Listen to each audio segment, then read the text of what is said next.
સુરત ગુડાદરામાં ધોરણ 8ની વિદ્યાર્થીનીના આપઘાતના કેસમાં ડીસીપીનું નિવેદન સામે આવ્યું. જવાબદાર વ્યક્તિ સામે કાર્યવાહી કરવામાં આવશે. જિલ્લા શિક્ષણ વિભાગ તરફથી રિપોર્ટ સોંપાશે. તે આધારે પોલીસ તપાસ કરશે. પોલીસે સીડીઆર શાળાના સીસીટીવી અને સ્કૂલના શિક્ષકો વિદ્યાર્થીઓના નિવેદન લીધા છે. વિદ્યાર્થીનીના ઘરના પાડોશીના પણ નિવેદન લેવાયા છે. નિવેદનો અને પુરાવાઓને આધારે તપાસ કરાશે. વિદ્યાર્થીનીના આપઘાત કરવા પાછળનું સ્પષ્ટ કારણ જાણવા પોલીસે તપાસ શરૂ કરી છે. શાળા ફી ઉઘરાણીને લઈને વિદ્યાર્થીની આપઘાત કર્યો તેવું સ્પષ્ટ થતું નથી.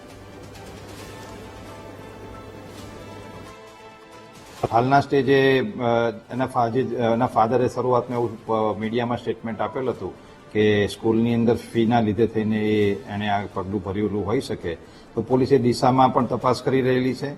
તેના જે સહવિદ્યાર્થીઓ છે તેમના નિવેદનો હવે પોલીસે મેળવેલા છે. એ સિવાય સ્કૂલના મેનેજમેન્ટના પણ નિવેદનો પોલીસ દ્વારા મેળવવામાં આવેલા છે. આ સિવાય સીસીટીવી ફૂટેજ સીડીઆરની તપાસ કરવામાં આવેલી છે. આ સિવાય અન્ય જે ભોગ બનનાર છે એના સીડીઆરની પણ તપાસ કરવામાં આવશે. તેના ફેમિલી તેમજ તેમાં આડોશ પડોશના પણ નિવેદન મેળવવામાં આવી રહેલા છે. અને આની અંદર જો કોઈ એવી વિગત જણાશે કે કોઈ દુષ્પરિણામના લીધે આવું પગલું ભરેલું છે તો તેની સામે અચૂક સુરત પોલીસ કાર્યવાહી કરશે.